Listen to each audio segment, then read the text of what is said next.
Hey, Jeff. Hey, Eric. How are you? I'm pretty good. I can't find my glasses, and I changed my outfit. Jeff, welcome once again to the original Quarantine Radio. Original. Let's get some girl to dance, and we'll throw some milk at her or whatever. Yesterday, we went out for the first time in, a long time. Mm-hmm. Like daylight hours, like there were people out. We kept our distance. We decided to walk through Central Park. You sound like you went to the zoo. Yeah, I saw cars. And it was nice to breathe fresh air. Mm-hmm. It was nice to... How you say... function walk? like a human. Yeah. Anyway, we took 2 steps into Central Park. Mm-hmm. And there were people milling about. People were running. People were, playing with their kids. People were doing normal activities. Yeah. We were, like, walking onto Mars. Well, we did have, We looked like we had never been... Like, we looked like scientists. We looked like this was, like, all, like, an experiment. It was an experiment. It was the first time being outside in quite a long time. So, 2 steps into Central Park, we get recognized. Shout out to Sonny the Kid, who stopped his golf cart. He works for Central Park. Yep. Stopped his golf cart and was like, "It's the real." And we're like, "Hey," from behind our masks. And he's like... But that's the weird thing. What? That it's hard to maintain, like, normal... non-social distance. Like, you want to have an actual conversation with the person. Yeah, you want to dap someone up. You want to... couldn't do it. I'm a hugger. Couldn't do that. I'm a handshake into a hug. Couldn't do it. No, outlawed. Done. Would have gotten arrested. Can't do hugs, I think, till 2025, I thought I saw. That is... Can't hug till then. Can't hug. Sorry. Yeah. Daps, though. Coming back strong. Yeah. Yeah. 2023. Knocking 2 years off. So we made our way across the park, and you called up our friends, Kat and Shinsuke, who live on the east side, and you said, "Hey, if you want to social distance hang out, we're over here." Don't make it sound like I'm like a dork. No, yeah. What was the proper verbiage? I was like, "Yo, hey. Excuse me, guys. Will you come downstairs and stand 6 feet away from me?" I know. Well, anyway, it was nice. It was nice to see them from... We stood less than 6 feet away from them. Did you notice that? I tried to keep my distance, Jeff. You speak for yourself. I was all up in their business. I was. You were trying to get a hug. Yeah. I was like, not allowed. I need human contact. Jeff, before we get into today's podcast, I just want to tell the people out there, thank you guys for tuning in. Thank you for all the feedback. It's been awesome to see you guys get excited for episodes with the Locks or Griselda or Black Thought or Issa Rae. Keep going. Name all 77 people or whatever. No, it's way more than that. Is it? Yeah. If we've done, let's do the math real quick. Quick maths. Yeah.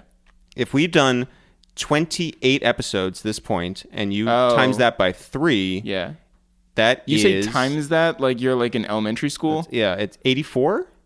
Yeah, 84 guests. 84 guests. No repeats. We're doing repeats soon. Yeah. I honestly don't care. Because it's not about not caring. It's about you want to put out a good episode, and you want to have conversations. Return guests do this for us. I think you get to see where they were a month ago. And then get their perspective now, and I think that's cool. You know. Also, I don't feel like emailing for different guests. I'm gonna be honest. Yeah. I woke up this morning and I was just like, man, fuck this.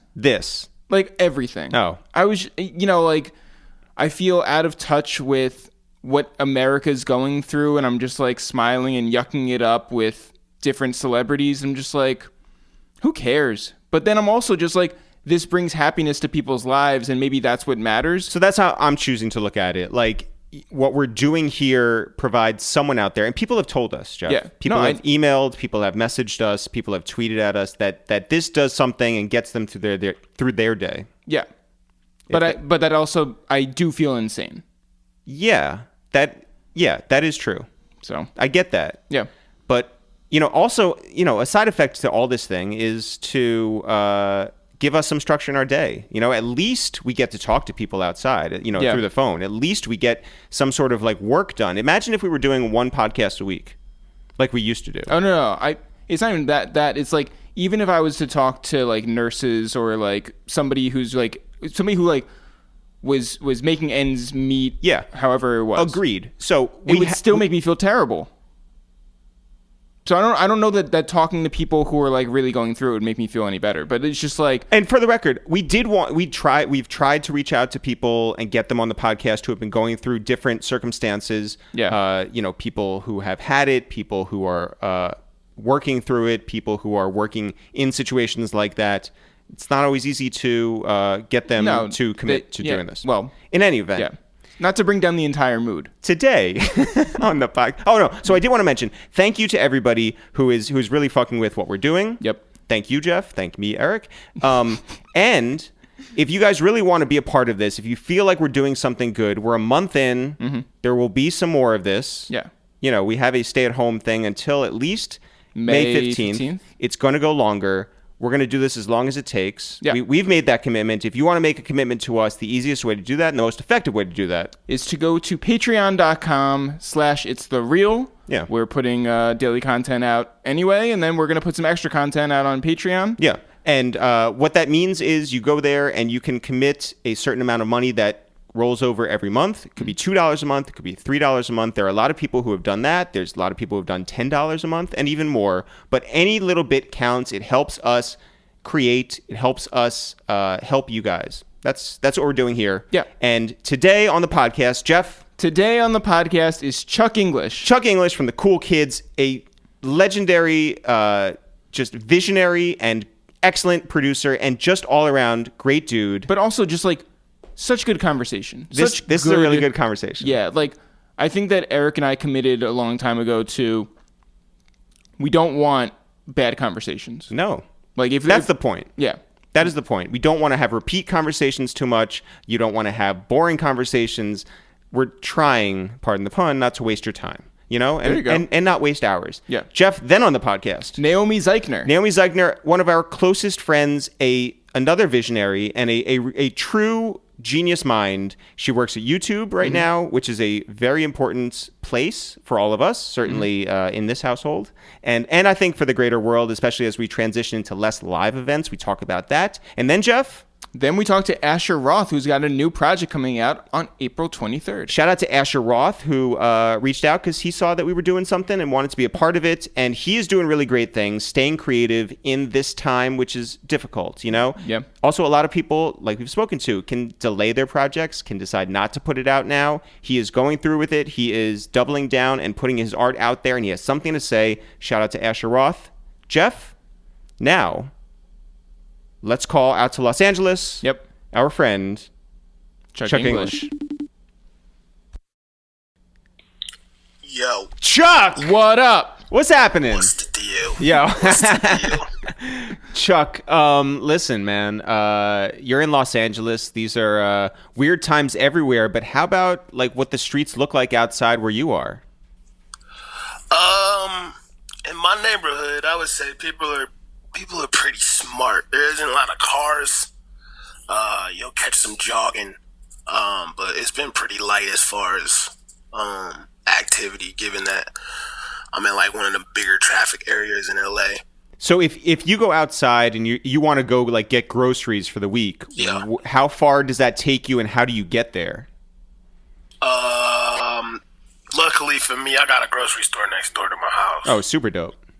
Yeah, it's like a little local meat market grocery store like that. I've been just shopping with them. Just, you know what I mean? I know they're small, like Vons and Walmart and them. They don't really need my money like that. Yeah. No. And then going into the grocery store is fucked up right now. Like, in a funny way, because I don't think they thought this shit out. They got people social distancing spaces in the aisle, so you can stand in the aisle to wait to pay, but the aisle is where people got to get their shit from. So it's counterproductive. It's like you moving somebody out the way just to grab some paper plates, and then you moving somebody out the way to grab some salt. And it's like you right in their face. Yeah. You know? Yeah, I mean, like, I feel like people mean well, but a lot of this shit is stupid. Like, it's not really, like, it's not just gonna help. Yeah. Standing people 4 feet apart, and then everybody just still walking up in your face. You know what I mean? Yeah. Yeah. All of it is bad. Everything is bad. I over here. Oh shit! I haven't heard nobody just admit it. Yeah, I've been the only one like fuck this, man. I'm not trying to be all positive. It's like we're on punishment. I don't never been put on punishment by my parents and was like, oh yeah, I'm gonna write a script. Or I'm gonna paint. Or I'm gonna fucking, you know what I'm saying? No, we were talking with A-Track and Dave One about the fact that, like, you know, Dave is like, I don't want your good energy to make me feel like I can go create something necessarily right now. He's like, I don't want to force that. I just want to. It's a very uninspiring time. It's like you don't have to be that thing. Uninspiring. I don't even before shit got really cracking, I had started watching Ozark. Yeah. And then when I realized, like, damn, we really in the house and, like, I got nothing to do but watch this shit, I was like, I don't want to watch this no more. Oh, well, you know what I'm saying? Like, I will say, I don't like watching TV unless it's my choice. Like, forcing myself to totally watch get TV that. because I don't got shit else to do is... Totally get that. Yeah, it feels like Clockwork Orange at that point. But it is an excellent season of Ozark. I will say that. Yeah. So. No, yeah, I just got the 2. This shit is the white wire. Yeah, it's pretty wild. Wait, do you want us to spoil it for you? Nah, don't tell me.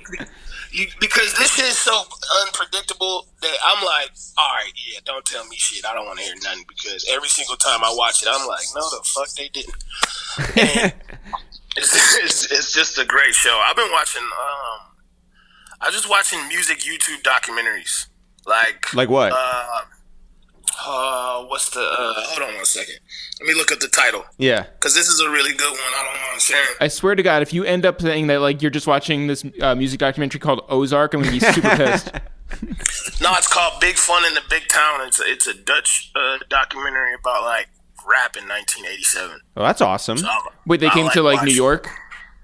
Yeah, Dutch, like, dude came over with a camera and, like, oh, yeah. Went over to Russell Simmons' office, like, right when shit was just getting bubbling. It's a really, really, really good watch, especially if you felt like doing something creative. You could watch that, and you'll be like, all right, I'll get back to work. How are Russell's fits in the documentary? You said what? How are Russell's fits? Oh no, this was like year 2 Russell Simmons. This yeah, was that's like what I'm saying. Year. Yeah. Oh yeah, Russell looked like he just rolled about the after hours. Yeah, I'm sure. Like, he had that look on his face for a while. Like, shit, I ain't been asleep yet. Chuck, leading up to quarantine, were you playing gigs out in town, like, regularly? And did you have any sense that things would just, like, come to a sudden stop, that they wouldn't just, like, trickle out? I got an interesting story because I was in China in December. Whoa. To DJ a function for, like, Airwalk. Whoa. And it was around the time, it wasn't in Shanghai, but it was, like, around the other side of China, so people were already getting, like, hip to it, and the government was kind of, like, already stepping in, slowing certain shit down. So when I got back over here, right, a couple weeks before Christmas, my friends in China was like, hey, man, shit got fucking real over here. So I was already kind of hip to the fact, holy like, shit. Oh, okay. So if they're about to start tripping, it's only a matter of time before we get to tripping. So I was just reading up on it. I got WeChat. My aunt lived in China for the past, like, 11 years. My cousins grew up there. So I got, like, that app that they converse through, and everything, like, shit, up until Christmas Day was like, hey, we're in the house. We can't leave the house. I was like, what the fuck? And lo and behold, it came here. And I was just more ready than the rest of the people I was telling. They were like, this isn't real. And then 2 days before the NBA shut down, I was just telling everybody, like, man, you better go to the grocery store. Yeah. You better go to the grocery store. So, like, the last real day in LA was after I ran the LA Marathon, and, like, literally 2 days later, like, couldn't go back outside no more. Wait, I have a million questions, but you ran the LA Marathon? Yeah. Oh my God. How was that? Have you run marathons before? Nah, that was my first one. Okay, so you trained for, like, whatever, 6 months beforehand and, like, worked your way up? I'm not even gonna lie to you. You trained for a day before? No. I trained about, like, mentally, I was already ready. And in my head, I didn't want to go too far training. So, like, I didn't want to, like, train really hard, get to mile 18 and be like, bro, this shit sucks. I'll never do this. No, of course, yeah. So I was just like, I have no clue what this territory looks like. let me like do this shit for real. So when I get to mile 18, I don't got no choice but to keep going. Wow. And for real, that shit. I mean, there's a physical aspect to a marathon, but that shit is literally 77 to 78% mental. Unless you're trying to like break a time. Were you running at the same pace as anybody else you knew, or were you just like in there solo? I had a lot of people, but marathons is like you could do it with people, but that shit is still on your own, man. Like you try to keep up with people, you try to like, you know what I'm saying? You could burn out. So like anybody that's ran a marathon knows you get to like mile 18, you're like, damn, I did 18 miles, but you still got 8 more to go. Well, how'd that shit feel when you passed the finish line? It was like it was better than like shit I used to do in sports, like when I was in high school. And man, I basically had control of my own destiny there, and my goal was to I wanted to run across the finish line. I didn't want to walk. I didn't want to like be hurt. So shit, my picture when I crossed, I was still jogging. I was like, other than being sore from never ever walking 20 or running 20 miles or 26 miles before. Yep. It was one of those things like an hour beforehand, that shit was terrible. Once I was done, I was like, I'm gonna do it again. Wow. It's like one of those things. But then like to go from there to now being inside all the time must be like the most fuck. Yeah. Mind fuck to do like the most motivating thing of all time. And I was super like, I had made a schedule for myself and shit. Like I was getting in order. I'm not like a scheduled person. I kind of just roll with what comes. But like I was about to write out breakfast, run during the day, like, you know, itemize my day type shit. Because I was like, shit, I ran a marathon. What else can I do? And then literally 3 days later, they're like, you can't do shit. So you figure it out. You ran a marathon one day, and then the next day you can't do shit for the next month. Chuck, what do you hear back from the Midwest? Because, Detroit and Chicago had become hot spots, and certainly a lot of people were suffering through this. What do you hear from back home? It's terrible in Detroit. I know a family member of mine actually passed away from it. I'm sorry to hear that. 2 days ago. Damn. Like I got a situation where my parents have some pre-existing conditions that kind of like leave them vulnerable for it. Yeah. You know what I'm saying? And I don't know. It's just one of those things you could be fearful about, but you just kind of got to let the chips fall where they lay and hope that the people that you care about just know how to stay out the way. Yeah. But yeah, between New York and Detroit, it just seems like they hit them the worst. I haven't really heard too much of the California issues. Yeah. Like the California, LA hospitals aren't overwhelmed and stuff. So yeah. Everybody's saying that the West Coast has like handled it very, very well, and that like there's lessons to be learned from Newsom and yeah. Hey, if I could say one thing, like that like I lived in California because I always wanted to be in the sun and close to the beach, and growing up being like a lowrider fan and all that shit. But like as it sunk in, it's just like this state is expensive as fuck. But like when it comes down to it, like people kind of get in line, and the powers that be are like rational. You know what I'm saying? Like they're not based in some kind of crazy fundamentalist shit where, you know, they're trying to send everybody to church on Sunday during Easter Sunday. Yeah. Because if anybody can see anything about like the life that we're headed towards, is that preacher that was like, no, God's gonna protect me, and then he got it. And died the next day. Crazy. Like, you gotta have a better talk with God. Man, I don't think maybe he's about to have that talk with God. I don't think y'all was on the same page, bro. He's about to talk to St. Peter at the gate and be like, hey, you know, I know somebody over there. Yeah, man. Front of the line. Yeah.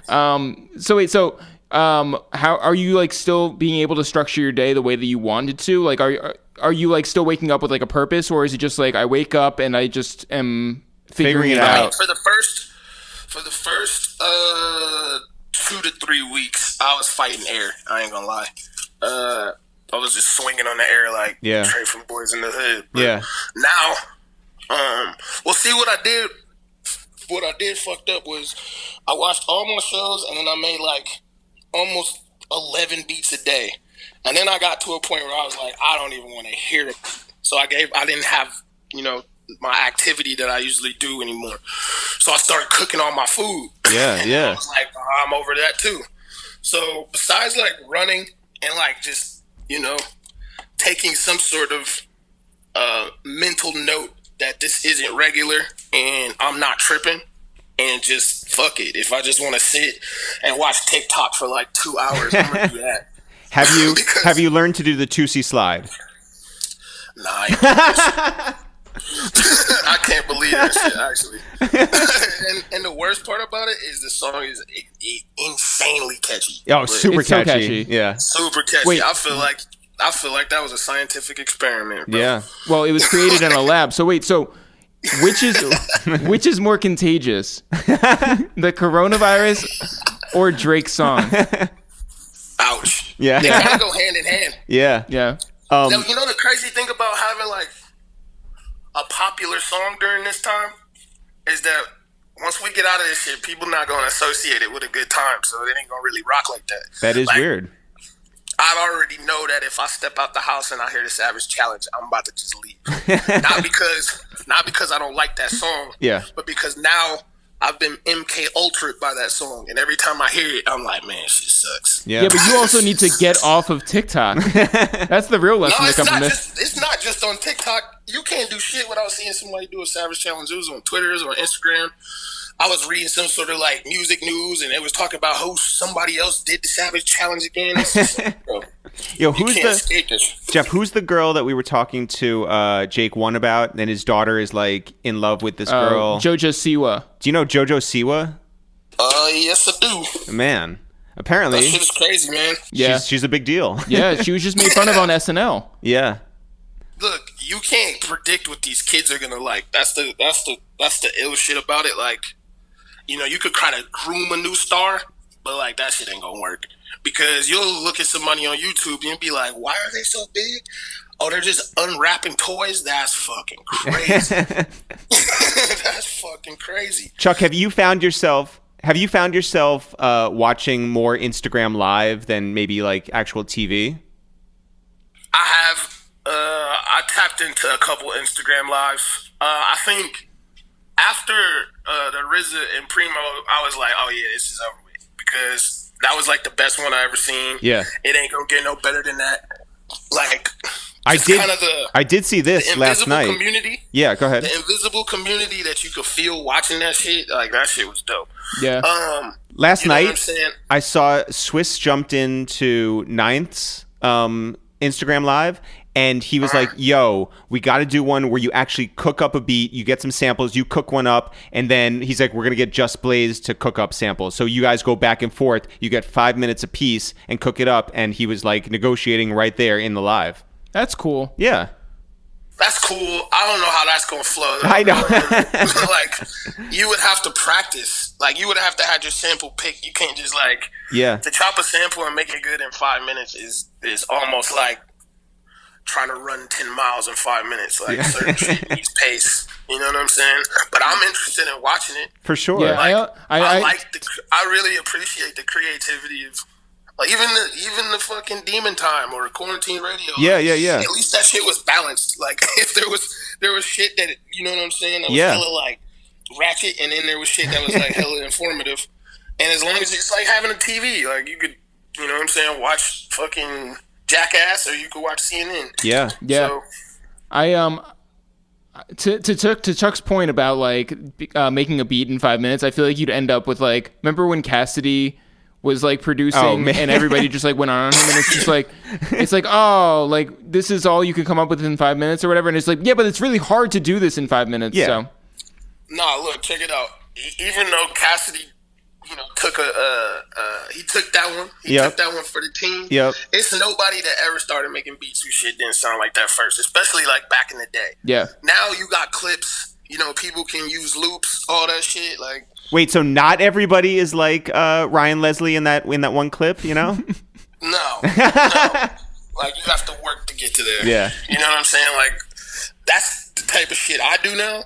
But, in 2003, 2004, when like Fruity Loops just came out, you're making beats on like a Casio keyboard. Everybody's shit sound like Cassie's. Yeah.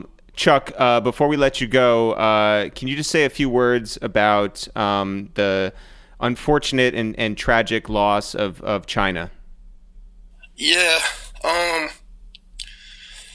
Man, she was just amazing. And the crazy part about it is, I was writing a movie. So I'm like writing a movie that I'm doing with a couple of my friends, and one of the main characters was based around her playing it. So like when I was writing the script, like we were talking about it all the time, and like we didn't see each other much, but we talked a lot.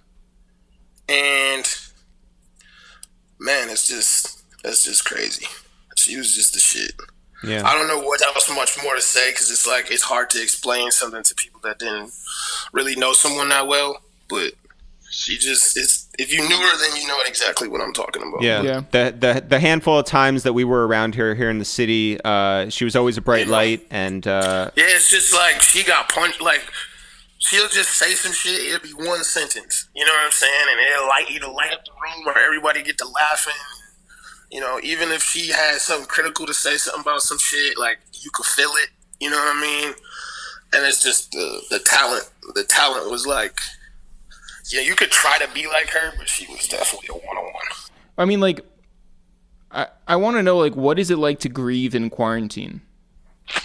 It's trash. It's more trash because, like, I don't know, man. I take life's lumps because they're not gonna stop. So when people think like shit like this is not gonna happen, you know, everybody one day is gonna lose their parents, or you're gonna go first. Like, there's shit that's gonna happen. So, I'm not pessimistic, but I always live in a small little wave of adjust with it. You know what I mean? Like, you couldn't control it. There's nothing you could do about it. And these things happen.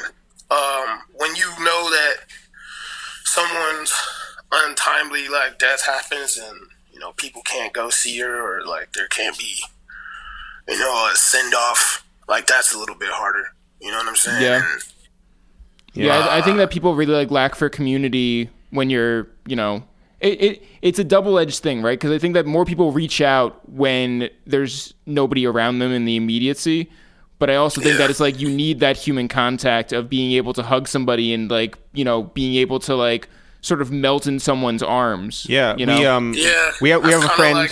We have a friend who lost her grandmother and had to attend a Zoom funeral, and that's just got to be. Oh no, yeah, I'm not going to that. Otherworldly, you know. Well, that being said, it wasn't your family, so why would you go there anyway? No, I mean, I'm saying, like, you weren't even invited. Yeah, like, why are you hating from outside the club? You can't even get in. I didn't even get the password. I'm just saying, like, that would be like, even if it was somebody I knew, it's just like, bro, what am I supposed to do? Sit in my computer chair with a suit on? What do I wear? What do I wear to this? Yeah. You know, the Zoom shit has really confused me as to, like, what are we doing here? You know what I mean? Like, why are we 67 deep in this room? Yeah. Like, I can't even hear you talking. Yeah, like I said, everything is bad. Everything is bad, dude. I know. Did you see that? Did you see about the guy that created a green screen of him, or like he basically created the looping image of him, so he could sit in his Zoom and never be there? No, that's the smartest thing I've heard. That is great. I only saw the one of the guy in the background interrupting, like opening a door behind him who was already sitting there. Oh, that's great too. Yeah. See, this is the ingenuity we need, you know? Yeah, we got it. We got it. If we were finding the right scientists, we can come out this bitch swinging, man. I ain't gonna lie. Yo. Listen. We gotta let the smart people go first. Listen, Chuck, we love you. Take care of yourself out there. Stay indoors. I love you guys. As much as you can. We'll be calling to check in, and until we see you the next time, be well, all right? All right, man. You too. Jeff, let's get on the phone now with Naomi Zeichner. Hello. Naomi! Hey! Hi. How are you? I'm pretty good. What's up, guys? We're hanging in, you know? It's sort of day by day, moment by moment. How has your weekend differentiated from your weekday? Ooh. You know, this weekend, I actually feel like there was some significant delineation in that I walked to Bed-Stuy, which is 2 miles from my house. Nice. To go check in on my boyfriend's roommate who's now there alone. Nice. And walk back. So it was like, took a whole trip. Yeah. Yeah. I mean, like, were you able to interact with your, who is it? Sorry, your boyfriend's roommate? Yeah. Yeah. Correct. Yes. Because, my boyfriend was there for a while. So since the beginning of this lockdown, the three of us have interacted only with each other. So yes, they are in the fam. Okay, cool. Cause like in my head, I was like, not a dog. I was like, just, right. Yeah. They've left the dog behind. Yeah. And Naomi went 2 miles to feed the dog. This is going to be like, when you tell your children one day, Naomi, you're going to be like, I used to walk 2 miles to go feed. To bedside. This motherfucker. I know. Exactly. Naomi, how is your day structured during the week? Like, do you have a schedule that has kept things quote unquote normal? So it's kind of interesting, right? Like I'm still working. I'm very grateful to still have a job that is actually, if anything, maybe even more busy right now than usual. Yeah. But, and also, so I work at YouTube and Google, and I work already across many offices. Like our team is an international team, and people are utilizing, or it's been a part of my life in the 3 years that I've been in this job to use video conferencing every day. So it wasn't atypical before this that I would be on 6 to 10 video calls a day, let's say. So that's pretty much what I'm doing. I think my calls usually start in like the 10 o'clock hour and wrap up before 6. Are you able to separate yourself for like a real lunch break? So I just ate a sweet potato and I just squeezed in a call in the 2 minutes before we spoke. Very efficient, quick 2-minute call. And so yes and no. I mean, I think frankly, it's always been difficult for me to pause for meals during the day. I think it's just difficult for me to have a consistent routine and structure in general. And, if there's like work to be done, I always just want to do it right that second, or maybe then I forget it. So, we're eating good, and you're able to turn your brain off at the end of the day as well? No. I mean, when I've ever been able to do that. I think something that I'm having a hard time with is, at a platform like YouTube, obviously, I think we're working really hard, and in some cases trying to fast track things that might otherwise take longer, right, to really respond and make things cool for artists and our partners right now, right? And by cool, I mean like help them. Yeah.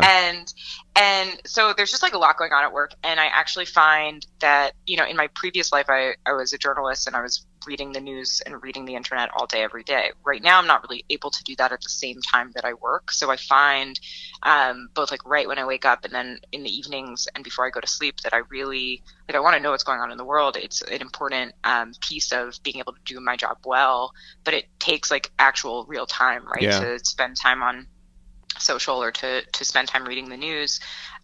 So I find that like I'm feeling like starved for those things. Like I need like almost like 2 hours at night to read news, but I just don't actually have that time. And and it's also really important to spend 2 hours at night like being present with my partner and enjoying our lives, because it's always important, but I think it's especially important right now. So it's definitely a struggle for me.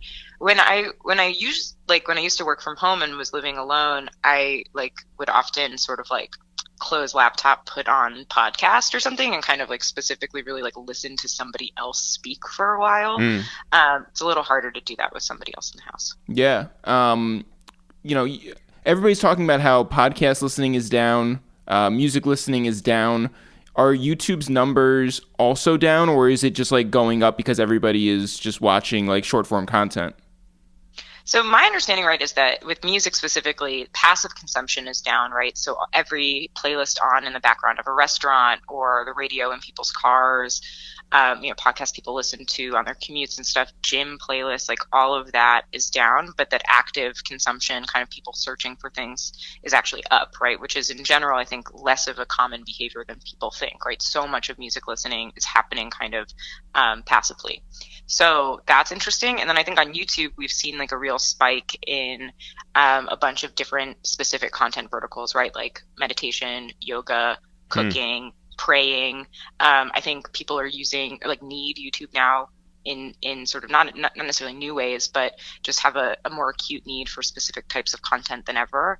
And we're seeing a lot of that. And of course, right on the music side, like live performance and people sort of finding new ways to share, whether that's like archival concert footage, right? Like bands like Metallica and Radiohead have been like unleashing a ton of archival content, like, and that people are going crazy, right? Artists in Brazil are seeing 3 million concurrents on live streams for performances. Wow. But also like tiny baby artists you've never heard of are uploading really amazing, arresting stuff like from their bedrooms, or figuring out how to make music videos over, you know, Hangouts or whatever. Like, I think we're seeing a lot of really interesting content.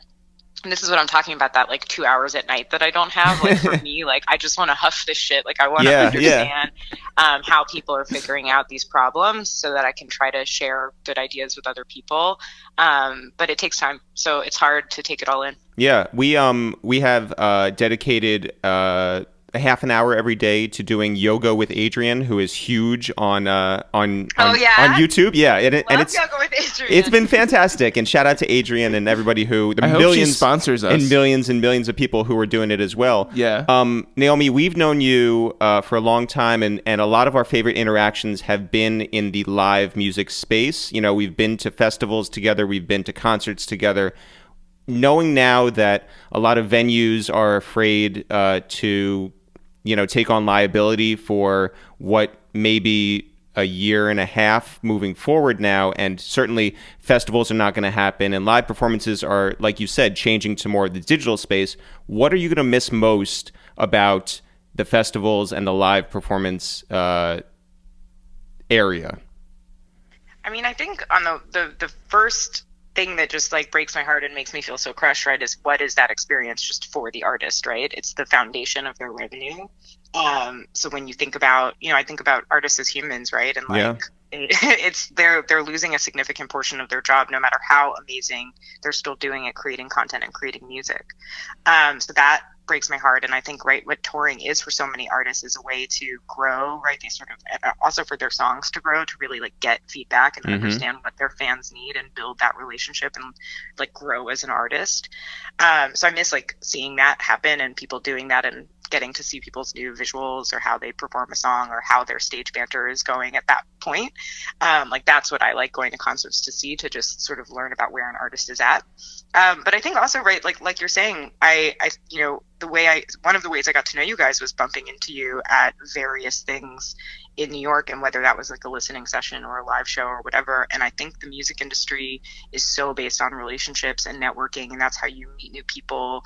And, you know, sometimes somebody that you met out, you know, for 5 minutes, you know, 3 years later, you figure out a way you might work together, and it can be life-changing for you both. So I think, and that's not just if you're sort of on the come up, right? It's also for established people who sort of need to meet new people all the time to plug into different opportunities and to learn from. So I just think, like, not necessarily for me personally, but just at large, like, I think about all of the connections that won't be made, and that's really tough. Yeah. You know, we're doing this episode with both Chuck Inglish and Asher Roth, as well as you, and so we were wondering if there's any stories you have about the cool kids and or about Asher. You know, you were a music journalist, like you said, you were the editor of Fader for a very long time, so I wonder if you have any stories about them. Oh my God. Well, first of all, it's just an honor to be featured next to Asher Roth. No, so I don't think I've ever met Asher, but I was in college when I Love College was out.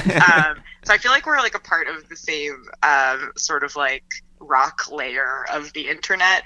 And, you know, I'm thinking a lot about college right now because I'm thinking a lot about the last recession. And like, I feel like the last time I felt like this in my life and that my friends felt like this in our lives was when we were about to graduate in 2008. And it was just super unclear, like if jobs would ever be available, if we would ever be able to have homes or families. And, you know, I'm feeling that. I think a lot of people are feeling that way right now. It's like a really like existential crisis moment. So shout out to Asher Roth for being there then and now. And for the cool kids, I mean, the cool kids were a Cornerstone classic. If any, you know, Fader was connected to the marketing agency side of Fader was called Cornerstone, and they worked with the cool kids.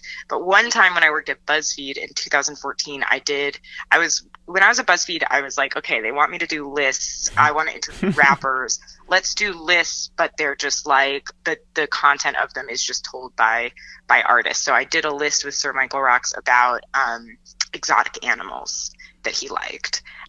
So shout out to him for that. And actually, you're watching Tiger King. Yeah. I was thinking about him. I was like, man, like exotic animals really like they get people. And when you get into it, you get into it. So wait, not to spoil the list, but what was number one?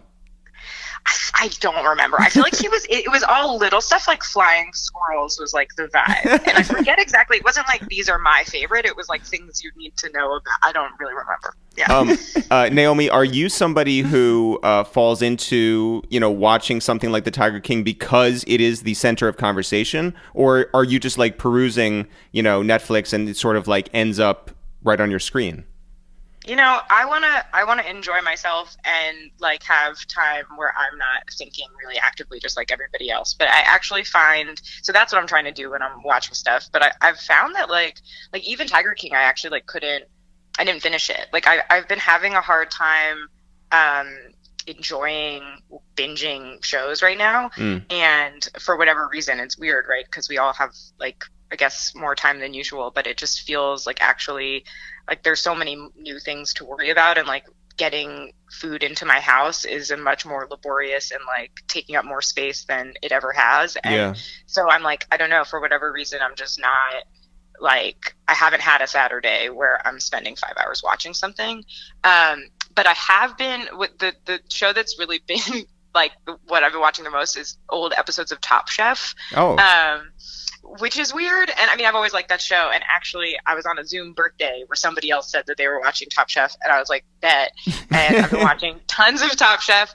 And what else? Episodes you've seen before, or you're watching it for the first time? So I think I've seen all the seasons. There's a new season on right now. So I've been watching that. But I've been watching an old season that I definitely watched when it was out. But it's like all old television, really fascinating to watch back something that was on TV just a couple years ago in like a pre-Me Too world. There's like definitely like creepiness that would totally be cut out now that's like not being cut out, and you're like, whoa. So that's interesting. I also get freaked out whenever I see people who are close to each other on TV. Or touching their face. Yeah, I'm just like, no, like you can't put on a mask. Yeah.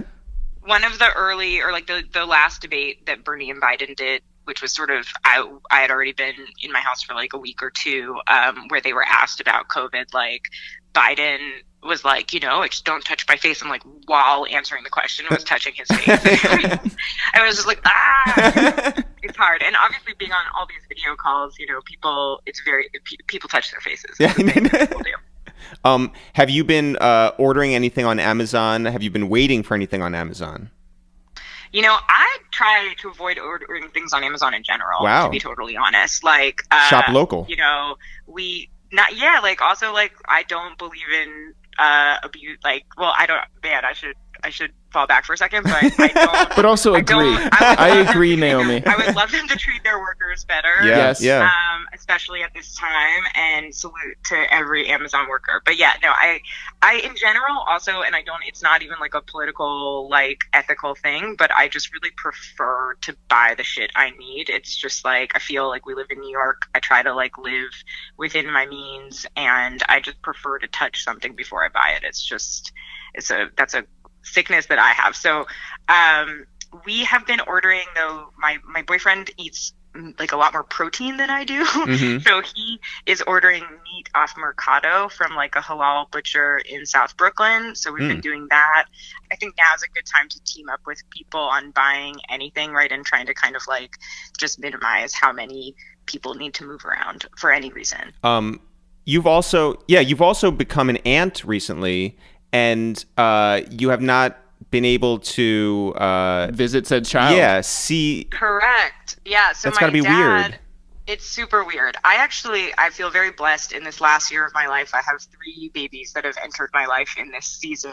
It's actually really been interesting, right, to like watch all the 3 different pregnancies over the 3 different courses of this lockdown. So my brother's wife just had a baby, my little brother, and, pretty stressful situation, even though where they live in Athens, Georgia, the situation is pretty calm.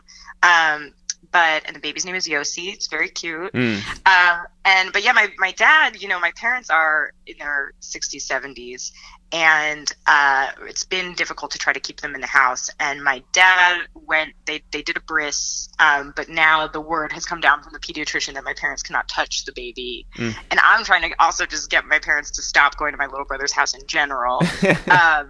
But, so my dad is upset. It minimizes the simcha of the beauty of the baby being born, that I can't interact with it. And I had to sort of gently remind him, like, Abba, like, I feel you, but also, like, remember that, like, it's completely TBD if I'll meet this baby in its first year of life. Like, just, like, that's when you crazy to, to say. Remember that. Yeah, it is. But, like, that's the world we live in. Yeah. It's the world we live in. And like I said, I've been for the last 3 years getting to know people over video conference. Like some of the projects that I work on at YouTube, I work with people in Japan and in India, right? And like these are people who I've had the pleasure to meet in person, but who really we formed our entire relationships online. So not to say that like it's fine and that's the best way to do it, but I feel lucky to have a precedent for knowing that there is a way to kind of like collaborate and like create affinities for people and get to know each other even when you're not there. Yeah. So what gives you hope when you wake up each morning?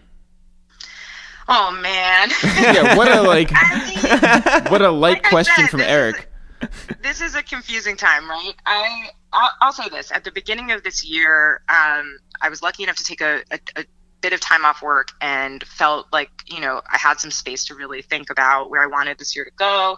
And, I've mentioned a couple times my partner, Sam, who, I feel like we haven't lived together, and we made a plan to live together and made a plan to buy an apartment in New York. And, like I said, I graduated college in 2009 at the peak of the recession. I've been working my ass off since I was in high school to make money and be financially secure.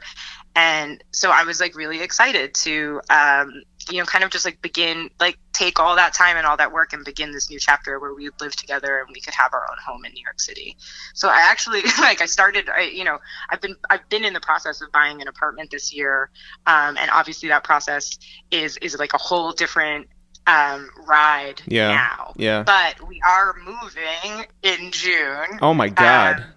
Is the plan. So yeah, and I mean, I don't know if that gives me hope every morning. I think when I wake up and think about this move, it gives me a lot of anxiety, but I still feel, I've had a lot of conversations with my real estate broker in this last month, and, she sort of said to me, like, is the plan to live in New York, or is the plan to like completely uproot your life? Like you still work at your job, like what, like this crisis for some people is a valid reason to completely change the course of your life, but like where are you at? And like the truth is, right, I'm super lucky that the course of my life and my intention in this time is to continue to be a citizen of New York. Like I love this place so much, and knowing that there's like another side of this where we get to like redo the floors in the apartment we own, and knowing that, I'm going to be a citizen of Brooklyn for more time, and that I have the opportunity to get to know new neighbors. Like, I know it sounds like I'm being fully out of pocket right now, but like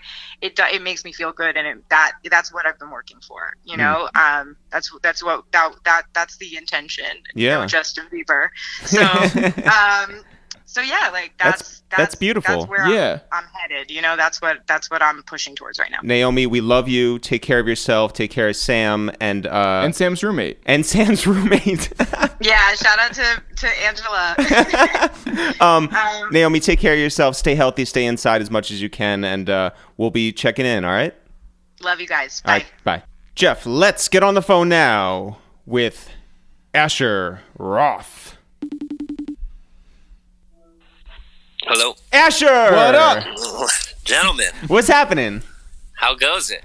You know what? All things considered, I think we're doing pretty okay. We're staying inside, we're staying busy, and we're staying sane, You got each other. We do. Yeah. And who's in your house?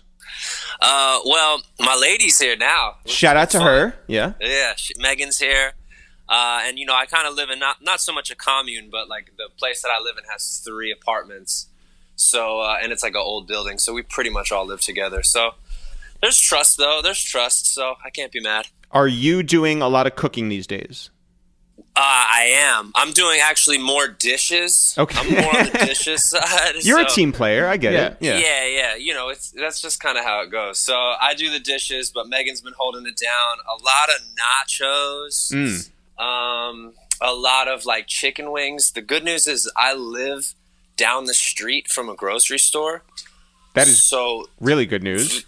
Very convenient for us. But yeah, for the most part, Megan's been doing the cooking, holding it down. I'll kind of tap in on like for breakfast. You know, I'm kind of a breakfast guy. Sure. But when things get real, like when we start talking about like an actual meal, yeah. My sisters, there's like a special pot that everyone's been talking about recently. I think it was like a hot holiday gift too. Oh, like a La Crusette sort of like Dutch oven sort of situation. Yeah. You know what? It's like is it called the hot pot or something? There's a hot pot. There's a crock pot. There's all different types of pots. Yeah. It's like those are things that you can kind of just throw stuff in and be cool with it. But yeah, for the most part, I'm trying to. I just hold up my end of the bargain with the dishes. You know, have you guys been cooking? We have, yes, 3 meals a day for as long as this has been in effect. But yeah, we are, we're lucky over here to have a 24-hour grocery store just, a couple blocks away. So for us to be shopping at midnight, that is really like a luxury that we have, and not run into people, you know what I'm saying? So we stock up, we come back at, 12:30 in the morning, and then we have enough groceries for the next week. So we're working, Yeah. That's how it goes. Quick shout out to Cousins Grocery Store right here in Philadelphia, holding it down, helping me out, and a lot of people in North Philadelphia. Shout out to Cousins. That's real, because I think that another thing that's come out of this whole thing is the appreciation for those people who are working as cashiers or loading in, and stocking shelves and actually like doing the work that maybe 4 months ago people would have just sort of like forgotten. Yeah Absolutely. Yeah. And that obviously we're seeing things like social distancing and lines and stuff, and it was funny because like a lot of the thing about entering social programs into the United States was like, well, you're gonna have to wait in lines, It's like, well, here we are anyway. Asher, you're talking about like nachos and you're talking about wings. How much weight have you gained in quarantine? Not as much. I've been doing the jump rope side of things. Oh, the jump rope challenge. Yeah, is there a jump rope challenge? I don't know. I feel like you just started it off. Yeah. Oh, we can start it off. It's funny though, because like some people really take it seriously. I set my timers for like 8 minutes. It's like, hey man, whatever keeps the weight off and keeps you busy and keeps you like staying focused, then that's all fine. Helps. And for the most part, I have decently healthy routines in the morning from the jump. So, and I'm just a lean guy in general. So I only get that little pouch, that little kangaroo pouch around the belly, and it's just like, okay, this is when I need to start kind of moving my body. But yeah, I mean, like I definitely need to take it a little bit more seriously. Not in regards to being like disrespectful or anything, but like the good news is being kind of in the music world and not really on tour or anything. It's like it hasn't completely affected my life. So, for the most part, I was only doing dishes and making rap songs before this started anyway. Well, okay. So on that, you do have a new project that comes out on the 23rd, but that means, I believe, that this has been in the works for a while. Yeah. How did you sort of envision this in a perfect world dropping, and how did it change since everyone has been sort of forced to stay local? So in a perfect world, there was going to be this pandemic that hits America and shuts down major labels. But no, yeah, I moved back to Philly in 2016. I'm not sure if the last time we spoke, I know it was in Los Angeles, but I'm not sure if I was in Philly yet. Yeah. So I think maybe, yeah. Yeah, I think I was kind of traveling. So moved back to Philly, and, it's been always kind of a goal of mine to make a record in Philadelphia. And, I know a lot of your listeners are familiar with the story, but, I essentially started in Atlanta when it came down to it. So I did Atlanta, New York, and LA. And so when I moved back to Philly, the main goal was to record here. And, having the experience that I had and some of the friends that I had, I was like, oh, I'm going to hit the ground running. Like, we can get right to it. But it really took a while. And then I ended up just through a couple friends, my buddy CJ. I found a buddy, Rob Deckhart, who ended up, he was a couple grades below me, but went to high school with him and everything. And he's a real whiz, and just him and I are influenced by the same things. And he even kind of brought some stuff, like we were listening to a bunch of like Roger Miller and some more Americana country stuff, some of the folk stuff, and that had a lot of not hard influence, but just as far as songwriting is concerned, and just those sessions of being able to hang with him, talk music, kick around some of the stuff, bring up like, you know, Common's like Water for Chocolate album, and talk about how big that was for us. And he and I just worked together specifically on this record. So it's completely produced by him, which is very nice from a cohesion standpoint. Yeah.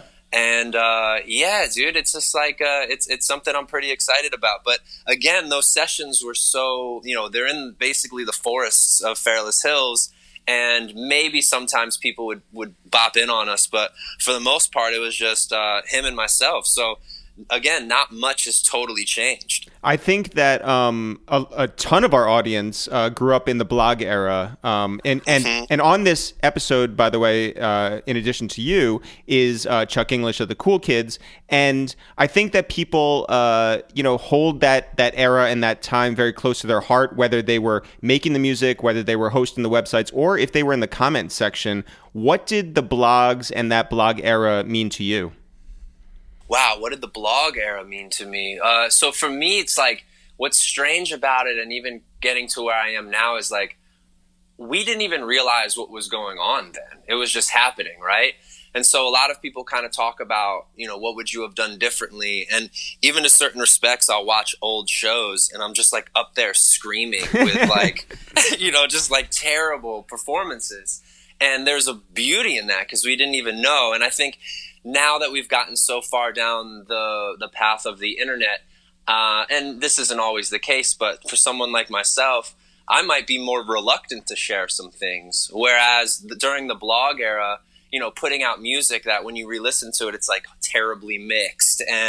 But there was such a great time about that. We were just kind of just sharing stuff, and it just happened to be getting picked up on blogs. And there were people, early adopters such as yourself, and you know, some of the Two Dope Boys, and guys that are still around. I mean, again, I think they didn't even really know what they were doing or the influence that they really had.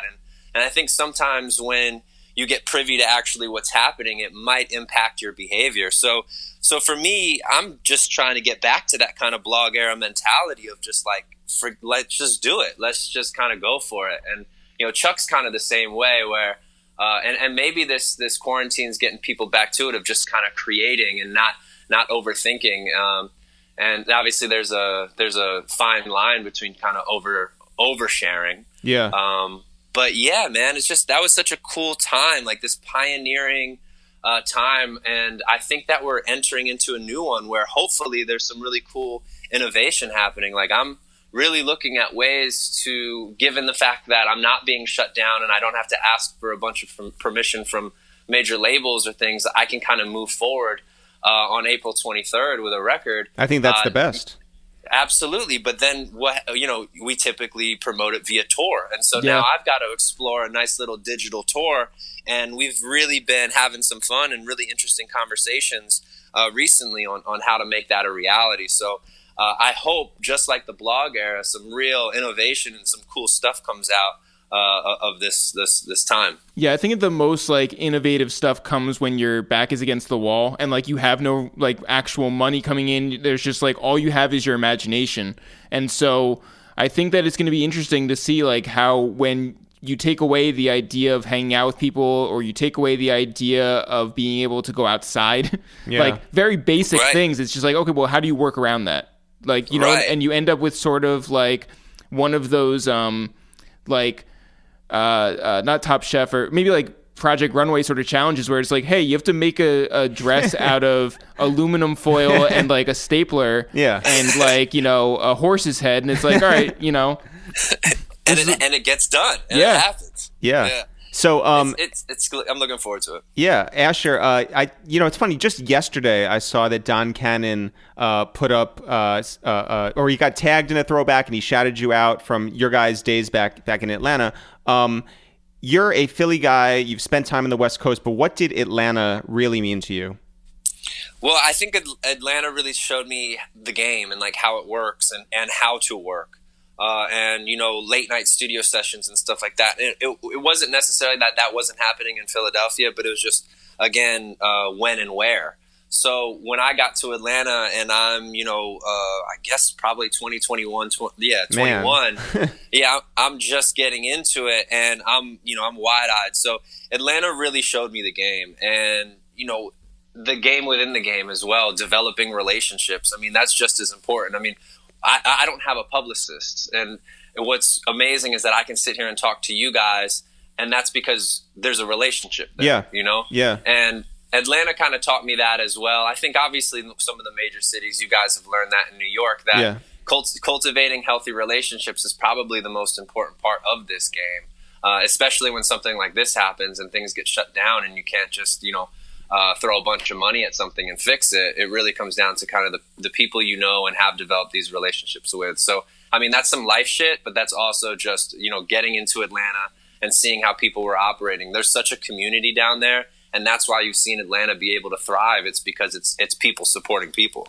But also, I mean, like, artists are like the most insulated of the whole like food chain within all of this. And so, like, talk about the relationships that you do have. I mean, like, we have a relationship because, like, well, honestly, because you were on our podcast, like, 5 years ago or whatever. But before that, we didn't have a personal relationship. So, like, how easy is it for you to reach out to people and to, like, basically do all the work that there used to be other people for? It's not easy. It's much more rewarding, but it's not easy at all. And considering it's like, they end up being kind of convenient relationships, right? Like, I do something for you, you do something for me, which isn't necessarily how real relationships work, So, like,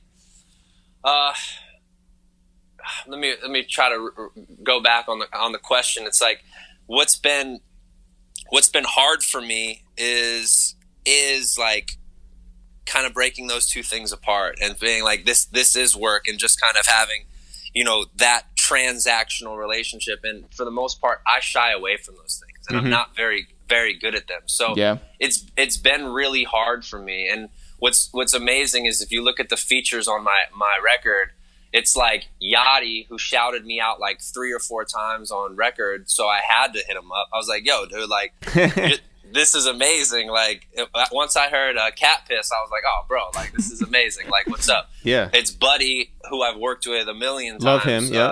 In L.A. Yep. It's Joyce Rice, who's super homie from L.A. It's Logie, who's the super homie from Philadelphia. Yep. And then you've got Gabby Duran, who is, with Chuck. And I didn't even know she was an artist. Like, her and I are hanging out making mushroom tea, having a blast. And Chuck is one of my really close friends, so I send him a lot of stuff like, yo, what do you think about this? Or who do you hear on this? Et cetera, et cetera.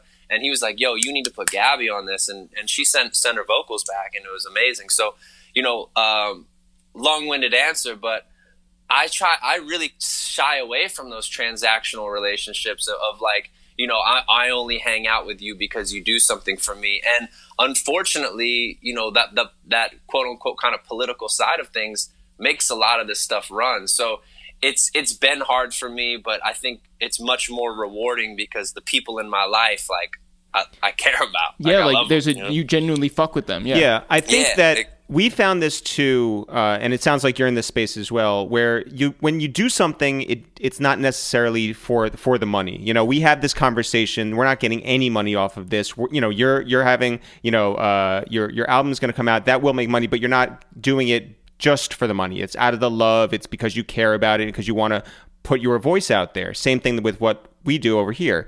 And I think that in these crazy times where a lot of people are really investigating what capitalism is and what like a dollar really, can mean or whatever, people are, especially artists, now figuring out how much they really love their art. And I think it's refreshing to be able to put something out there, know that it stands for something and can have long legs, rather than just cash in on, a one single or one movement or one sort of like TikTok or feeling, Yeah, I mean, and it's like, you've seen it. You guys have been doing this for a really long time. And like when things like this happen, and you're scrolling on the internet, and then suddenly everybody's doing kind of the same thing. It's like, you know, we saw it with the podcast stuff. It's like the kind of the joke of everybody's got a podcast and stuff, and it makes you feel like you're missing out. Like, oh, maybe I should be doing something. And like, it's very easy to kind of buy into that feeling or go chase that feeling of like, oh, I'm missing out. I need to be streaming. I need to get on IG Live. I need to be doing this because everybody else is, etc. But I think the cool thing about this album that I'm about to release, and just in general with the music that I make, is I'm gonna do it anyway. Yeah. So like, if it makes any money or generates any buzz or anybody cares about it, it's a plus. But like, it's been a lot of fun to make. I'm really happy to be doing it at home. Obviously, having guys like you support it and other people, it's just like, you know, we're floating in the same solar system and atmosphere, obviously, since that like blogosphere for a decade now. So it's like, you guys have been able to, I know, probably witnessing what I was doing 10 years ago and being able to see it now. That's like a real perspective. And if we get some new fans, then we get some new fans. Oh man, we love stories like yours because you know, it's about resilience, it's about growth, it's about adapting to your environment, and I think all three of those things are in play certainly right now as well. So your album is going to be available on all streaming platforms, I'm assuming? It is, yep. And retrohash.com? Yeah, retrohash.com. And, you know, right now we're exploring, you know, live at Retrohash, which is going to be the digital tour. And hopefully we can do that in May. Love that. That's super dope. Yeah. Well, listen, Asher, we love you. Stay safe out there. Keep up the amazing creativity and the amazing attitude, and we'll be checking in, all right? I appreciate you as always. Tell Chuck English I said what up. I'm sure that him and I are going to have an EP on the way too. That's usually a summertime thing. Love that. Yeah, keep that going. Yeah. Looking forward to that. Asher, be well, and we'll talk to you soon, all right? Peace, peace. Shout out to Asher Roth, shout out to Naomi Zeichner, and shout out to Chuck English. Jeff, are we back tomorrow? You're back every day forever. As always, guys, not for real, for real. Sure. We'll see you guys tomorrow.